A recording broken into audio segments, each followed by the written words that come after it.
Olá, muito bom dia, queridos. Paz seja convosco. Graças ao Senhor, mais um dia com vocês aqui no canal O Reino em Pauta. É sempre uma alegria, todas as manhãs, levar uma palavra viva ao coração dos meus queridos irmãos. Que Deus abençoe você aqui de pertinho, você de longe, você que já é inscrito no canal, você que aprecia o canal, que ouve ou vê os vídeos, mas ainda não se inscreveu. Eu quero te convidar a se inscrever. Quando você se inscreve no canal, você está cooperando para o crescimento do canal, onde, amados irmãos, nós vamos alcançar mais terreno, mais vidas com essa palavra revelada. Eu agradeço a todos vocês que já se inscreveram, mas peço a você que está me vendo agora aí, se inscreve no canal.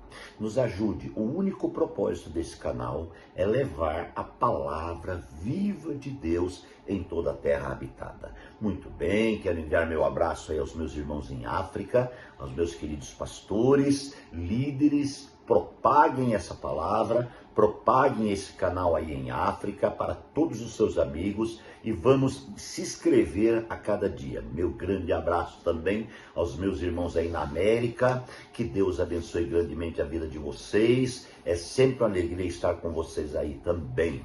E o pessoal então da Europa, o pessoal aí que nos vê aí na Europa, que Deus abençoe vocês abundantemente. E onde estiver chegando essa voz, que a glória de Deus se manifeste. Muito bem, queridos, esta é a mensagem de número 10 da série O Processo Revela o Propósito. Interessante essa questão do processo. Ninguém consegue chegar ao propósito, ao porto desejado, sem passar pelo processo. E a grande questão é entender o processo. Tem pessoas que estão passando pelo processo e não estão conseguindo entender o processo. E o que acontece quando nós não entendemos o processo? Nós murmuramos por causa do processo. Então começamos a murmurar e não podemos esquecer que o fato que não permitiu que os filhos de Israel herdassem a terra prometida, queridos, foi a murmuração. Eles não entenderam o processo do deserto e começaram a murmurar. Chegou um ponto que Deus chamou seu líder e disse: este povo não vai chegar lá. Esta geração não vai chegar lá. A nova geração chegará, mas essa não. Então, queridos, nós precisamos entender essa questão do processo. E então, Eliseu e Elias estão no processo aonde? Estão na casa de Deus. Eu disse que a casa de Deus, amados, somos nós. E esta casa de Deus que somos nós chamamos ela de casa favorita. Por que favorita? Porque Deus fez tudo para morar nessa casa. Deus restaurou essa casa. Deus perdoou essa casa. Deus purificou essa casa. E agora Deus mora dentro dela. Ela é favorita. Amados irmãos, Deus não está morando de graça dentro dessa casa. Ele fez uma obra redentora, e esse poder redentivo de Cristo colocou então Deus dentro dessa casa, com a imagem de Deus restaurada. Agora, eu e você temos a alegria de ter a relação com Deus de forma restaurada. Não existe mais impedimento na relação entre o homem e Deus, porque Jesus abriu esse caminho glorioso e trouxe então essa plena, perfeita relação entre Deus e o homem e Deus. Então, o estágio casa de Deus, eu creio ser um dos principais estágios depois da quebradeira das pedras que tem normalmente no coração do homem. Esse estágio da casa de Deus temos que analisar com muita firmeza. Temos que ganhar essa realidade. Quem é realmente a casa de Deus? Ainda hoje, queridos, nos tempos gospel que estamos vivendo, né, essa visão gospel parece que trouxe uma nuvem diante dos olhos dos crentes. E eles então só conseguem enxergar o movimento gospel, a visão gospel, né? O louvor gospel, tudo gospel. Eles não conseguem enxergar a realidade da igreja. A grande questão é ver a igreja. Eu quero perguntar para você, você já viu a igreja?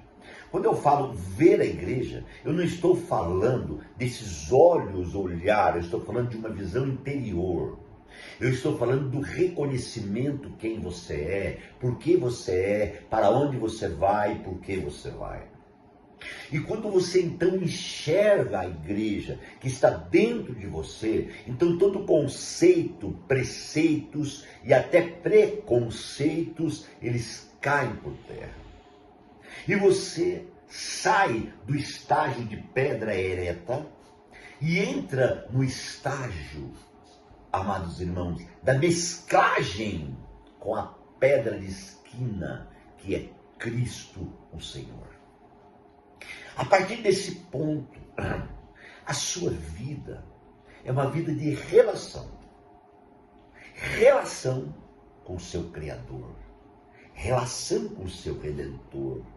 Relação com o Espírito todo inclusivo, o Consolador, que habita em você, que mora em você. Então, o estágio casa de Deus tem uma importância extraordinária. Por isso que esta palavra Betel, amados, ela tem uma conotação hebraica muito forte, que significa um lugar temível. Um lugar onde nós precisamos respeitar. A casa de Deus tem que ser respeitada. Quando Jacó teve um encontro com Deus em Betel, e a escada foi posta, e anjos desciam e subiam, né? A Bíblia não diz que anjos subiam e desciam. A Bíblia diz que anjos desciam e subiam. Então, Deus vinha para a terra visitar seu servo Jacó. E Jacó disse, esse lugar é temível, esse lugar é terrível, porque esse lugar não é outro lugar, a não ser a casa de Deus. Então, a casa de Deus, ela tem um peso paterno, um peso de relação extremamente incalculável. Por isso, é preciso entender quem somos. Enquanto você entende que você é uma denominação, que você é uma nomenclatura religiosa, que você é membro de uma igreja evangélica, você continua pobre espiritualmente. Porque isso tudo é uma realidade. Mas nomenclatura, denominação, doutrinas, isso tudo, irmãos, é humano. A igreja não é humana. A igreja é espiritual. A igreja é espiritual. E não esquece que a autoridade de Deus está na igreja. A visão de Deus está na igreja. A revelação de Deus está na igreja. A alegria de Deus está na igreja. O poder, a unção de Deus está na igreja. Então a igreja exerce uma função na terra muito forte. Não é uma função de pregar o evangelho para Deus, mas é uma função de ser a igreja.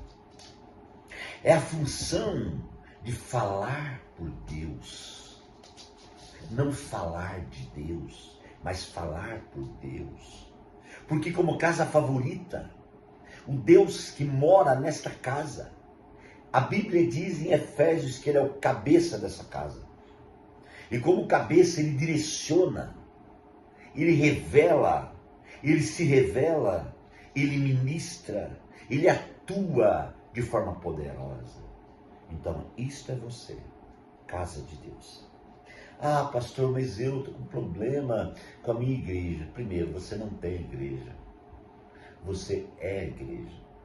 Ah, pastor, eu estou com problema com a minha denominação. E está certo, você pode estar com problema com a sua denominação. Porque denominação é lugar de problema, porque é do homem.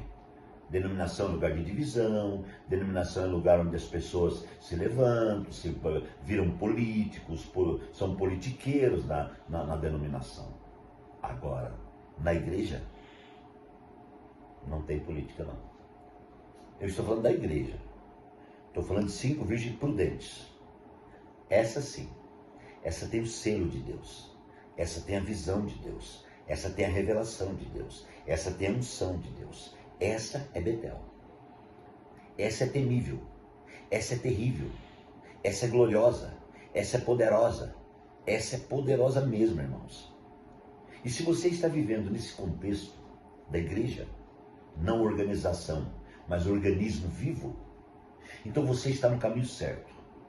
Você está no caminho da preparação, do discipulado. Você está sendo provido com o ministério profético. Você está passando por um processo glorioso que vai te levar, amados irmãos, ao propósito. Assim como a borboleta, ela chegou ao propósito. Glória a Deus. E depois que se torna borboleta, irmãos, aí é lindo e maravilhoso. Ela tem uma proteção natural, divina. Você sabe que a borboleta, ela, depois quando ela é borboleta e vem uma tempestade, ela é protegida da tempestade porque suas asas são sensíveis. Então, no estágio borboleta, trazendo para a visão da igreja, você já vai estar reinando com o Senhor, vivendo uma vida totalmente espiritual, entendeu? Longe da visão da carne, longe da visão da alma. Você agora completou, você chegou ao propósito. Pensa nisso, fica comigo e prossegue, porque eu continuo falando e Deus vai continuar falando aqui. Pai, muito obrigado por essa manhã, por esse dia, por essa palavra. Muito obrigado pelos meus irmãos, pelas minhas irmãs. Eu quero que o Senhor abençoe cada um de forma tremenda, Pai. É a nossa oração, nosso pedido em nome de Jesus. Que Deus te abençoe e até amanhã.